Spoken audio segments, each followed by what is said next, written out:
Bon, Mylène, est-ce que tu es là? Oui, je suis là. Je viens donc de Donc, il déactiver. faut remercier Mylène qui lui aussi, qui nous aide parce que ça me permet de boire de l'eau. La personne qui, peut-être, vous entendez ma voix, ou peut-être la voix de Samuel, mais il y a beaucoup de personnes qui apportent leur contribution pour ce que vous voyez qu'on fait, vous comprenez? Donc, il ne faut pas seulement parler de prier, oui, on va prier pour William, il faut prier pour toutes ces personnes. C'est Amen. c'est toute une équipe qui travaille, quoi. Donc, on va parler de Lazare, la parabole de l'homme riche et l'homme pauvre, qui est devenu le porte-étendard de certaines interprétations doctrinales où les gens enseignent des choses là-dessus. Avec notre compréhension sur la mort et la résurrection, qu'est-ce que nous pouvons comprendre de l'histoire de Lazare? Donc, on va commencer par Luc. Tu vas lire pour nous, s'il te plaît, ma sœur. Le pauvre mourut, et il fut porté par les anges dans le sein d'Abraham. Le riche mourut aussi, et il fut enseveli. Dans le séjour des morts, il leva les yeux, et tandis qu'il était en proie au tourment, il vit de loin Abraham et Lazare dans son sein. Il s'écria, Père Abraham, aie pitié de moi, et envoie Lazare pour qu'il trempe le bout de son doigt dans l'eau et me rafraîchisse la langue, car je souffre cruellement dans cette flamme. Moi, j'essaie de parcourir parce que je suis parfois curieux quand je veux faire un sujet, de voir ce que les gens pensent. Il y a des gens qui pensent que, en fait, ça décrit la condition des méchants dans l'enfer. Et c'est pourquoi la première question que je vous ai posée, c'était de savoir, est-ce que vous trouvez ça dans le Tanakh? Tanakh, c'est l'Ancien Testament. Est-ce que vous trouvez une expérience pareille dans l'Ancien Testament? Non. Alors, comment est-ce que j'arrive à dire que c'est la condition des pécheurs qui vont tourmenter, jusqu'à même demander de l'eau pour pouvoir. Donc, il y a même de l'eau, il y a une rivière là-bas. Donc, certaines personnes prennent cette histoire d'une manière littérale et disent que voilà, c'est exactement ce qui se passe. On va brûler dans les flammes éternelles pour les pécheurs. Est-ce que ça parle de flammes éternelles? Est-ce qu'il y a des gouttes d'eau pour apaiser la souffrance dans l'enfer? Jamais dans l'Ancien Testament, vous voyez une chose pareille. Vous comprenez, mon frère, ça? Donc, c'est la première chose qui doit attirer notre attention. Est-ce que je vois certaines choses comme décrites dans je dis bien, parabole? Est-ce que je vois cette description-là? Dans Jean chapitre 6, vas-y, La volo- la volonté de mon Père, c'est que quiconque voit le Fils et croit en lui ait la vie éternelle, et je le ressusciterai au dernier jour. donc on parle de dernier jour ici. OK? Remarquez bien, on va voir Jean 12, verset 48. Celui qui me rejette et qui ne reçoit pas mes paroles a son juge.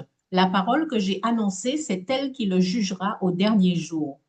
Alors, posons-nous la question. Le jugement devait avoir lieu où? Dernier jour de l'ère juive, on est d'accord?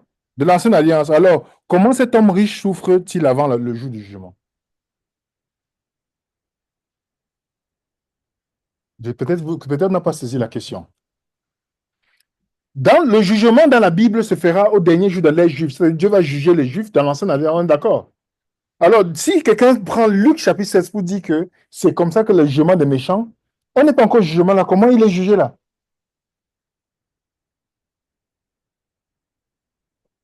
Vous voyez que si on n'a pas de notion des choses bibliques, on va dire à la Bible ce que la Bible n'a jamais dit. Si c'est le jugement n'est pas encore arrivé. Mais comment quelqu'un prend l'histoire en disant c'est comme ça que le jugement va se dérouler? Non.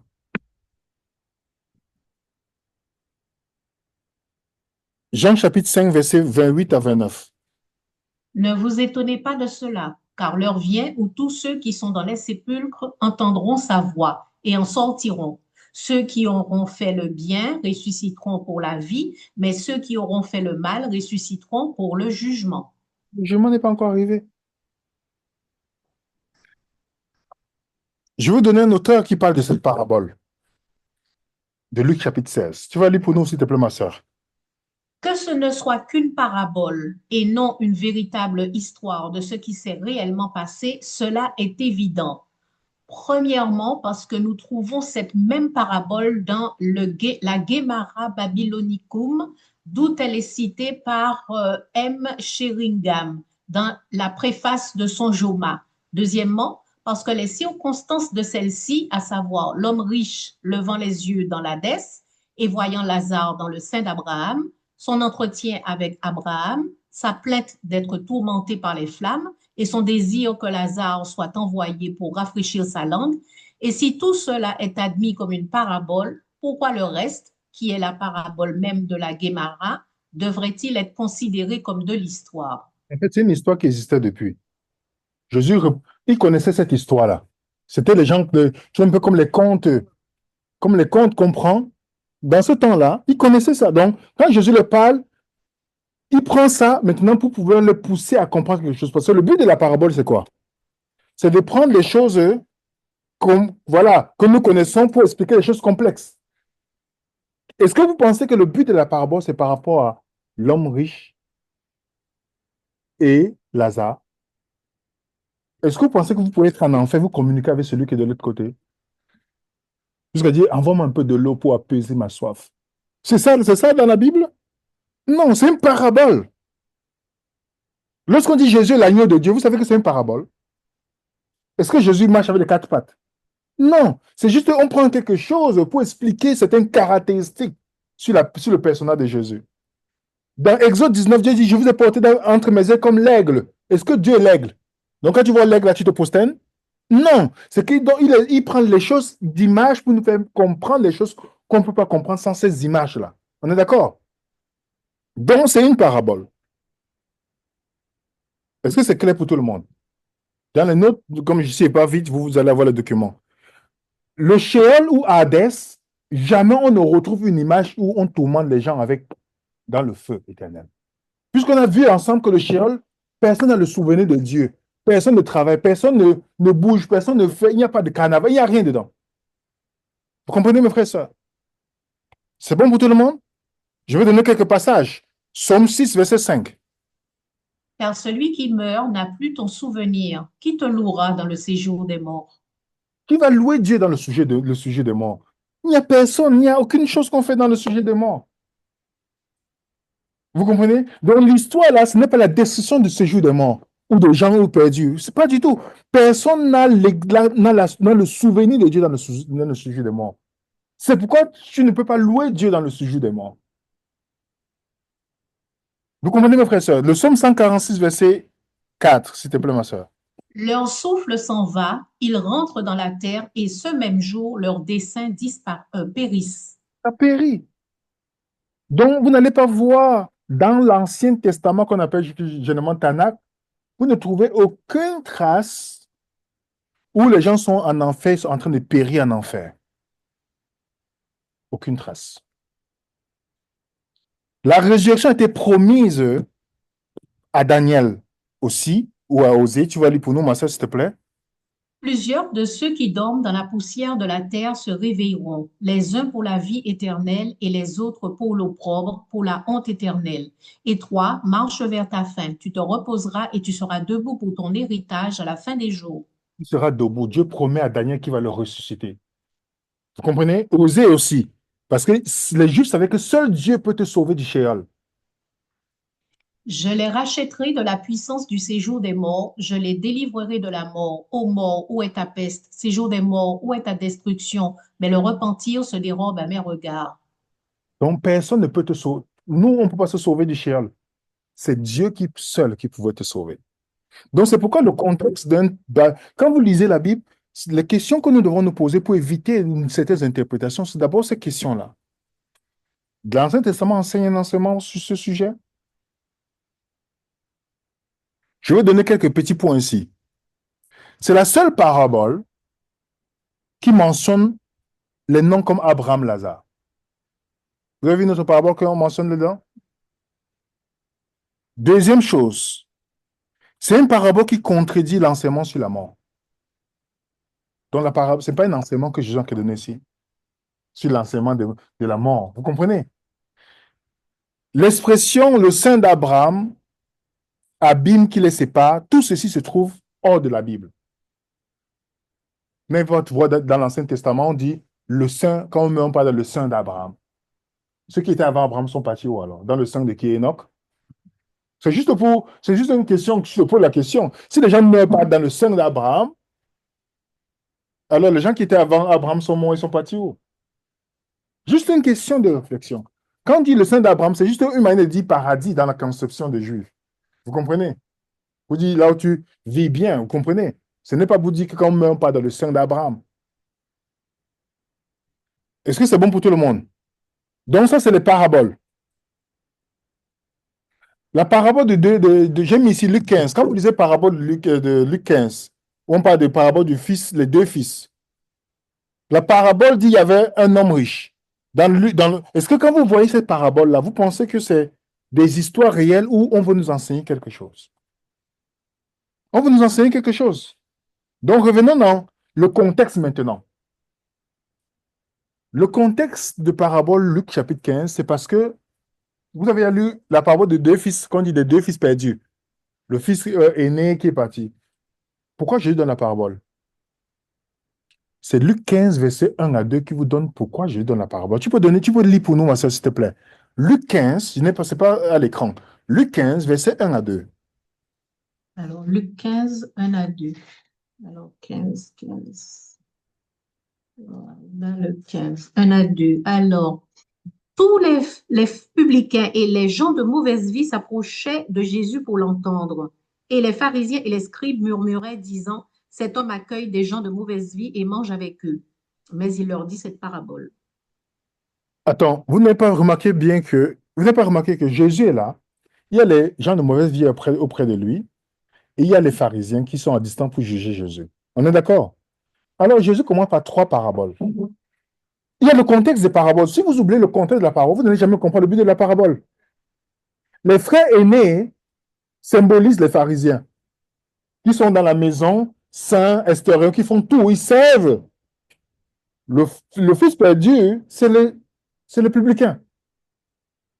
Vous comprenez? Donc, si je ne comprends pas le contexte de la parabole, je vais te faire dire à la parabole ce que je veux. C'est toujours important de lire. Alors, dans Luc chapitre 16, avant de parler de la parabole de Lazare, remarquez bien, il y a un contexte. On va lire maintenant Luc 16, d'abord le verset 13 à 15. Nul serviteur ne peut servir deux maîtres, car ou il haïra l'un et aimera l'autre, ou il s'attachera à l'un et méprisera l'autre. Vous ne pouvez servir Dieu et Mammon. Les pharisiens qui étaient avares écoutaient aussi tout cela et ils se moquaient de lui. Jésus leur dit, vous cherchez à paraître juste devant les hommes, mais Dieu connaît vos cœurs, car ce qui est élevé parmi les hommes est une abomination devant Dieu. Vous avez vu ça, les amis? Avare, c'est quoi, les Français, là, s'il vous plaît? Peut-être quelqu'un qui est avare, c'est quelqu'un qui Il aime la richesse. aime la richesse, n'est-ce pas?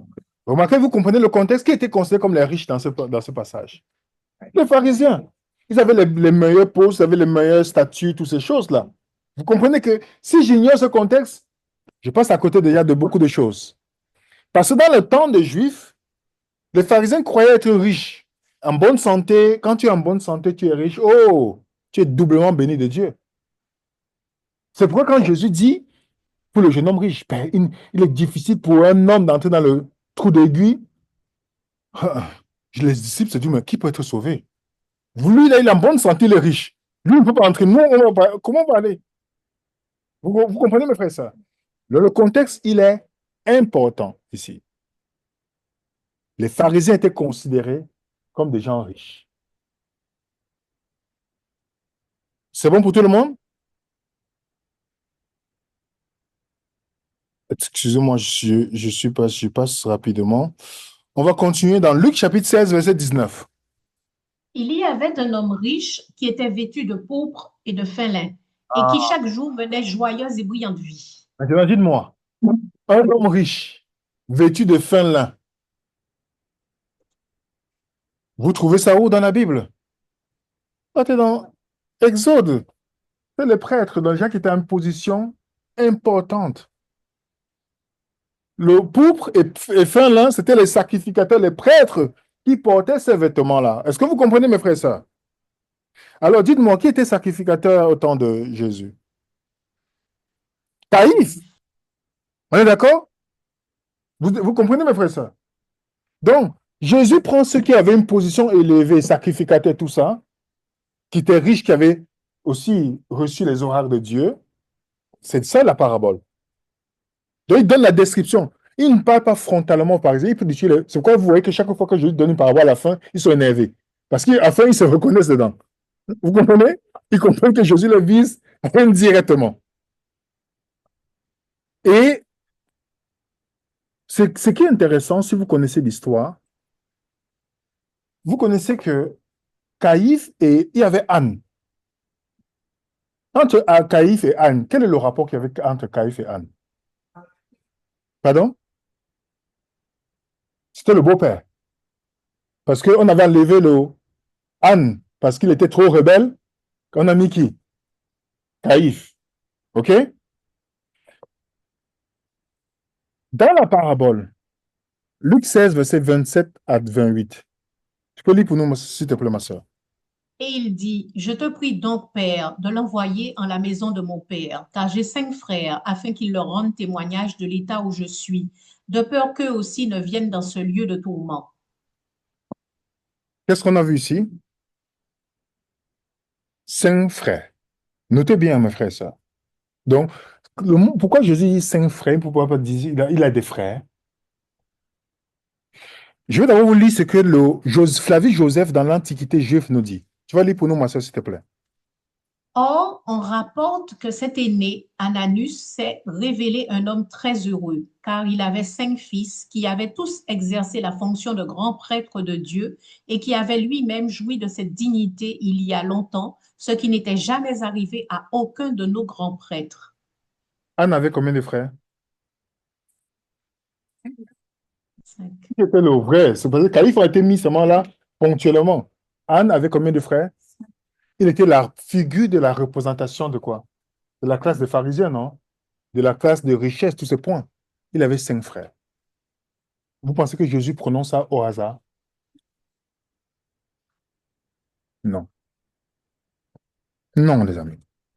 Et regardez quelque chose qui m'a beaucoup interpellé dans la parabole. Luc 16, verset 29. Abraham lui répondit, ils ont Moïse et les prophètes, qu'ils les écoutent. Voilà. Quelqu'un vous dit ça maintenant. Quelqu'un vous dit, la parabole avait dit que les morts seront dans l'enfer, ils vont demander de l'eau. Moïse et les prophètes, il dit, ils ont Moïse et les prophètes. Alors, posez-vous la question, est-ce que dans Moïse et les prophètes, on retrouve l'enfer, comme pour les gens? Est-ce que vous voyez ça? Vous voyez que juste par cette phrase-là, tu dis à la personne, montre-moi dans Moïse, voici tous les éléments qu'on est en train de donner pour, si quelqu'un vous amène cette parabole pour dire, oh, vous savez, un enfer va brûler, les gens, ils seront là, ils vont tourmenter. Vous dites, mais ok, avec tous les éléments qu'on a déjà vus, oh, voici encore un autre élément ajouté. Est-ce que dans Moïse et les prophètes, vous trouvez quelque chose sur l'état des morts? C'est-à-dire les gens qui brûlent en enfer. Hein, les amis, vous pouvez même taper même l'intelligence artificielle, bon, même si je préfère l'intelligence naturelle. Ils disent que le Tanakh ou la Bible hébraïque ne mentionne pas explicitement l'enfer comme un lieu de punition éternelle. Il n'y a pas un endroit. Il n'y a pas un endroit. C'est juste les chrétiens qui ont commencé à intégrer ça en disant que oui, on va brûler éternellement parce qu'ils prennent les notions sans comprendre la compréhension juive.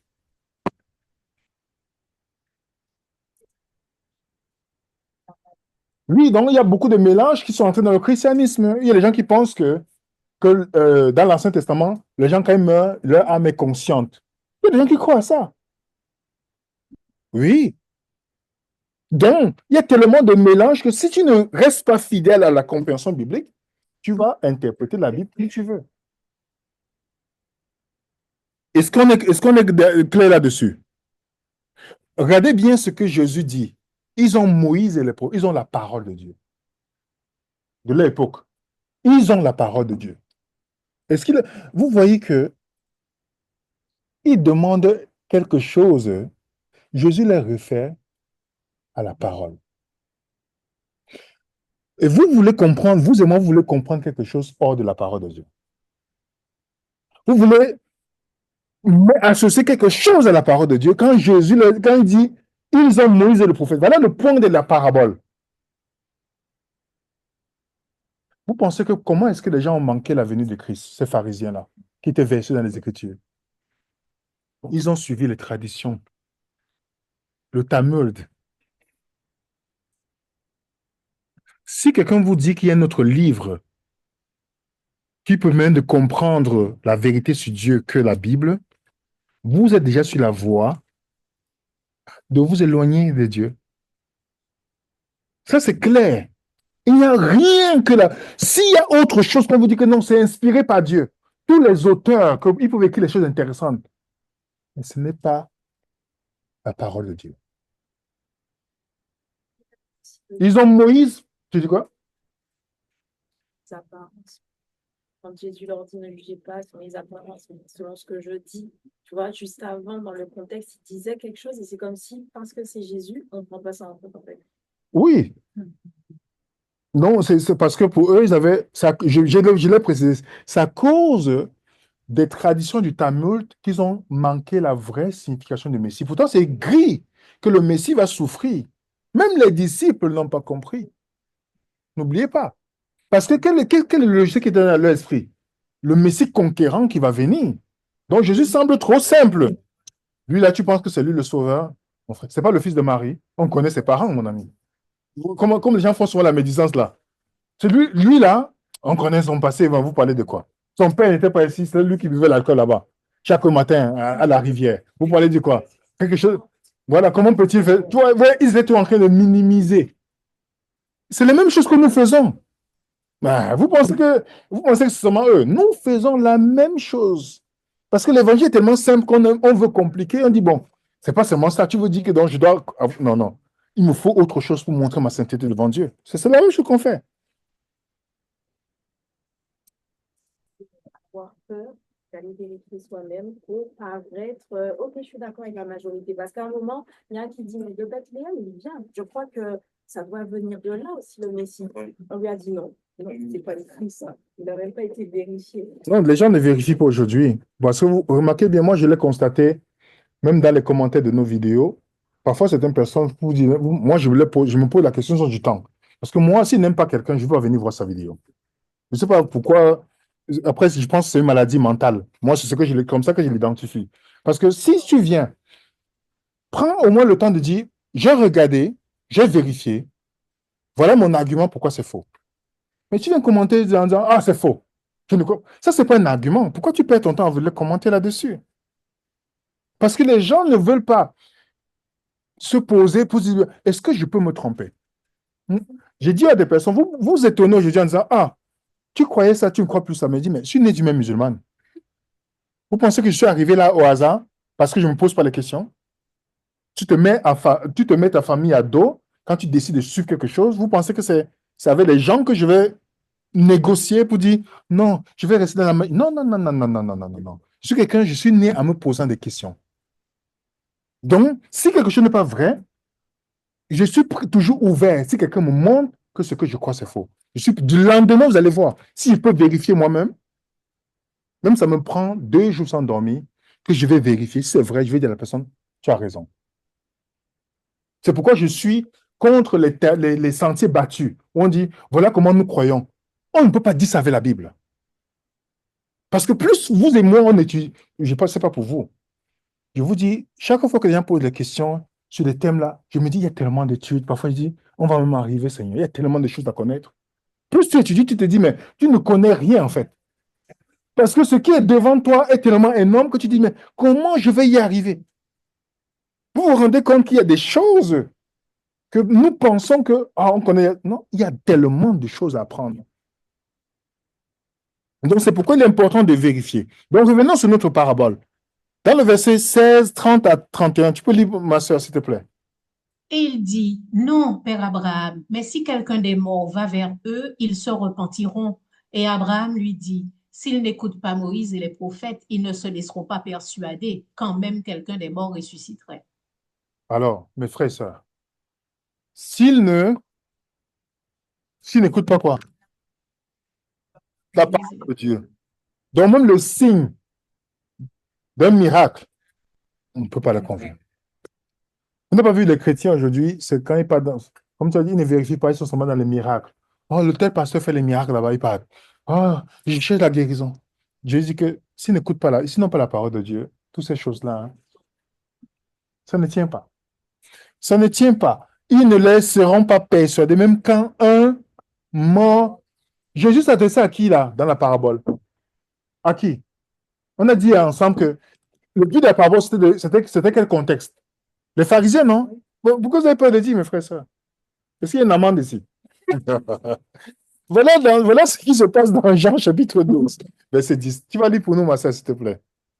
Oui, une grande multitude de Juifs apprirent que Jésus était à Béthanie et ils y vinrent, non pas seulement à cause de lui, mais aussi pour voir Lazare, qu'il avait ressuscité des morts. Les principaux sacrificateurs délibérèrent de faire mourir aussi Lazare. Est-ce qu'il a ressuscité quelqu'un de mort? Est-ce qu'ils ont cru? Non! Voilà ça. Donc Jésus dit que tout ça ça ne changera rien. Donc, quand vous et moi on cherche les signes, Dieu dit voilà la parole. Ok, tu veux autre chose? D'accord. La voie de la séduction te suit. Si tu as besoin d'interpréter la Bible avec la pensée de quelqu'un d'autre, la voie de la séduction te suit. Donc, le miracle, toutes ces choses que nous cherchons, Dieu dit, il a la parole. Et on a fait ça devant les pharisiens. Est-ce qu'ils ont cru? Vous pensez que même si les gens disent, oui, si Dieu ouvre le ciel, moi, je vais croire. Non, non, non, non. Parce que s'il y a quelqu'un qui pouvait croire, Pharaon devait le faire. Vous avez déjà vu ce que Pharaon a vu? Et ton cœur s'endurcit. Dites-moi, mes frères et sœurs, et ton cœur s'endurcit. Avec tout ce qu'il a vu, jusqu'à voir comment l'eau change tous ces points, le sait. Mon frère, Docteur Light nous dit quelque chose. Tu vas lire pour nous, ma soeur, s'il te plaît. Le but principal de la parabole semble être d'évoquer la destruction des Juifs incrédules qui, malgré Moïse et les prophètes, ne les croyaient pas et même ne voulaient pas croire, même si l'un d'eux, Jésus, était ressuscité. Cette conclusion de la parabole démontre amplement son objectif s'ils n'écoutent pas Moïse et les prophètes. Comprenez, mes frères et sœurs. Donc, le but de la parabole est clair. Clair. Les pharisiens représentent l'homme riche. OK? Lazare représente qui? Celui qui est pauvre, mais païen. Parce qu'il n'avait pas accès dans la maison. À cause de quoi? De sa condition. Un pauvre nommé Lazare était couché à la porte. Il n'avait pas accès à la maison. Remarquez bien que dans le contexte juif, ils sont riches, la maison de Dieu, le temple, tout ça. Dans l'eau, pauvre, le païen n'avait pas accès. OK? Il s'est considéré comme, on dit Élusère là pour parler un peu de la lèpre. Les lépreux n'avaient pas accès au temple. Donc il y a le code qu'ils comprennent. À qui Jésus a dit plusieurs fois, le royaume de Dieu vous sera retiré pour donner aux païens. Ils ont voulu tuer Jésus à cause de ça, non? Rappelez-vous de la parabole quand Jésus parle de l'histoire de Matthieu chapitre 15, versets 26 à 27. Il répondit, il n'est pas bien de prendre le pain des enfants et de le jeter aux petits chiens. Oui, Seigneur, dit-elle, mais les petits chiens mangent les miettes qui tombent de la table de leur maître. Donc, vous voyez la vision qu'ils avaient, au point où les chiens, les païens étaient considérés chiens. Donc, Lazare n'a pas accès au temple. L'autre avait tout. Mais finalement, il est passé à côté de l'objectif. Que même le miracle ne pouvait pas le convaincre. Et maintenant, Lazare jouit de quoi? Des choses qu'il n'avait pas eues avant. On est d'accord? Les païens avaient tous les oracles, toutes ces choses avant? Non. Maintenant, c'est le temps de réjouissance. C'est pourquoi vous allez voir l'Église, selon la Bible, n'a pas de temps de fin. Elle rentre dans une alliance éternelle. Allez, montrez-moi dans la Bible, vous allez voir, on parle de la fin de temps liée à l'Église. On parle de la fin de temps liée à Israël. Montrez-moi un passage.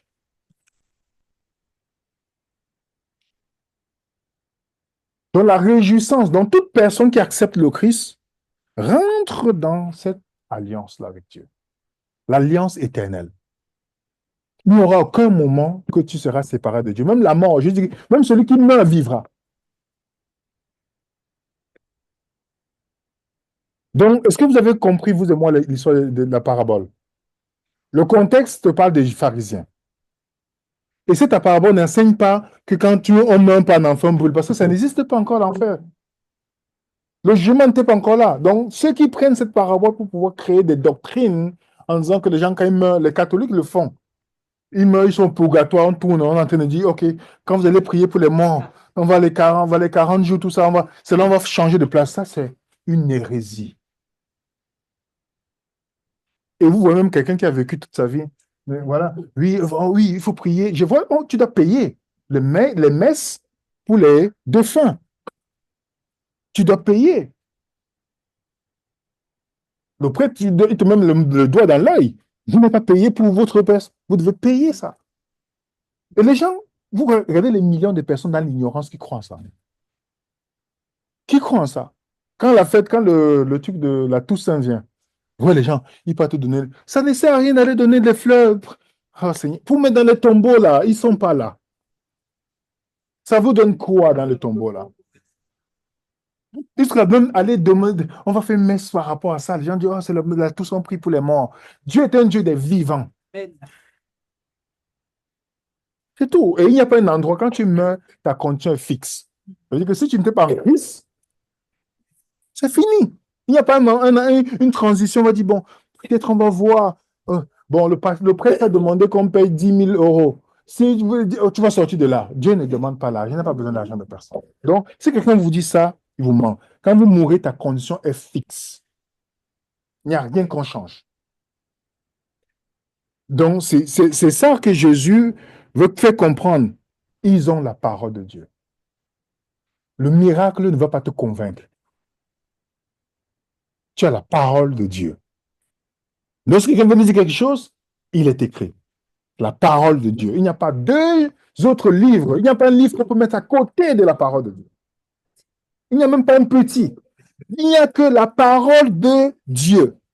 Si on vous associe à notre livre, sachez que on va vous changer le narratif biblique. Vous aurez notre narratif dans votre esprit. Vous comprenez, mes frères et sœurs? La parole de Dieu. Donc, on va passer on va passer à la question. Juste là, et puis on prend la question dans la salle. Il y a une question dans la salle déjà, Marie-France. En tout cas, gloire à Dieu pour cette belle étude. Et puis, pour l'instant, on n'a pas encore de main levée, donc n'hésitez pas on va réouvrir le chat à pouvoir poser vos questions. Donc, je te laisse la parole pour dans la salle, William. Vas-y, Mary. Plus fort. Voilà, alors on vient de voir la parabole du riche et de Lazare. Et là, on a vu que ce riche, quand même, il était dans la souffrance. Mais moi, je me demande cette souffrance. Est-ce que c'est cette souffrance qui nous annonce justement cette séparation spirituelle avec Dieu qui fait que, on est sans lui et on est être séparé de Dieu, c'est la souffrance. Bon, le but de la parabole n'était pas expliquer cette souffrance-là, puisqu'on voit qu'il a encore envie dedans, tu vois. Mais certes, il y aura une souffrance quand on est séparé du Créateur. C'est très compliqué. De la source de la vie, il n'y a rien qui peut expliquer ça, tu vois. J'ai une question. Et du coup, en parlant des cinq frères, est-ce que c'est une prophétie que Jésus annonce par rapport à Anne, ou bien il parle en général de tous les pharisiens, de tous les sacrificateurs qui étaient déjà considérés? Il parle généralement de Anne parce que, remarquez bien, même si le beau-fils était là, ok, même si le beau-fils était là, il n'était pas Anne le pilotait derrière. Donc, c'était Anne tu vois. Donc, il vise Anne indirectement, puisque c'était le chef religieux de cette période-là. Certaines personnes interprètent pour dire aussi que les cinq frères peuvent aussi symboliser les cinq courants de pensée qui existaient au temps des apôtres, c'est-à-dire les Esséniens, pharisiens, sadduciens, toutes ces choses-là. Tu vois? Il y a une autre question dans la salle?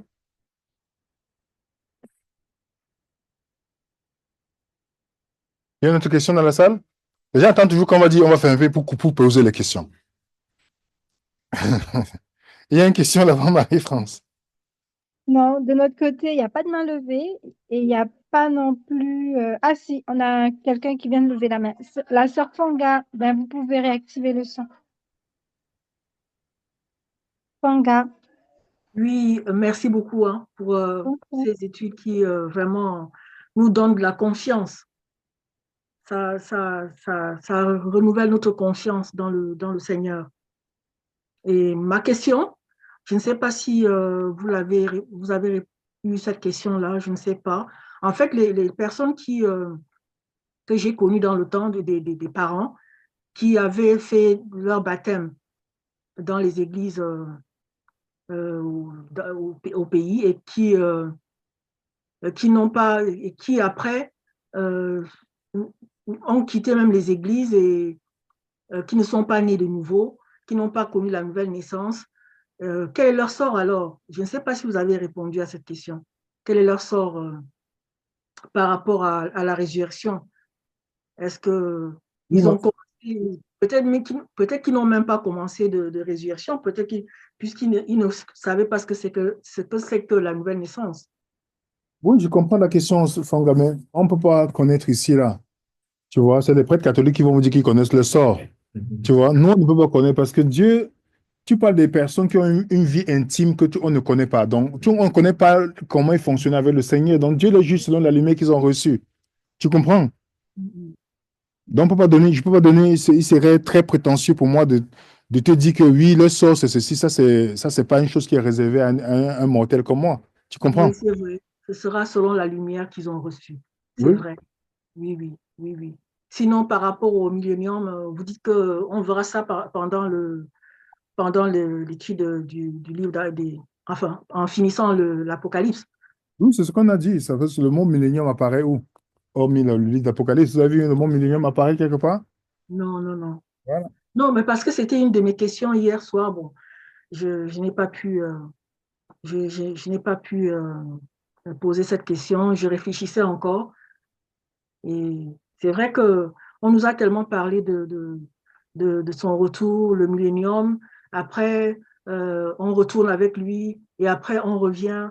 Donc, c'est vrai. Enfin, c'est un peu.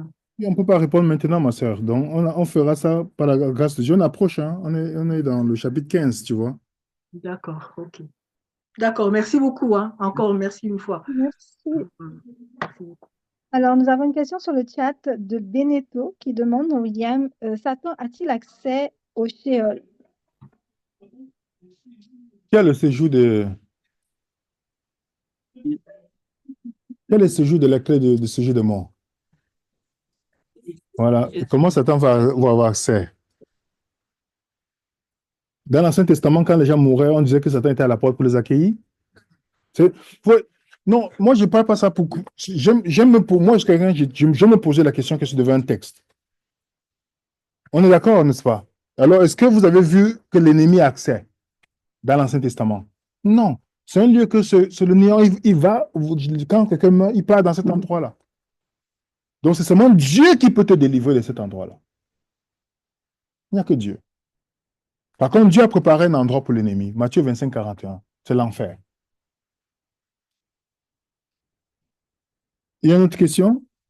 Pour le moment, non, on n'a pas de main levée. Je ne sais pas si dans la salle, il y a des questions, mais je n'en ai pas d'autres sur le chat, ni de main levée pour le moment.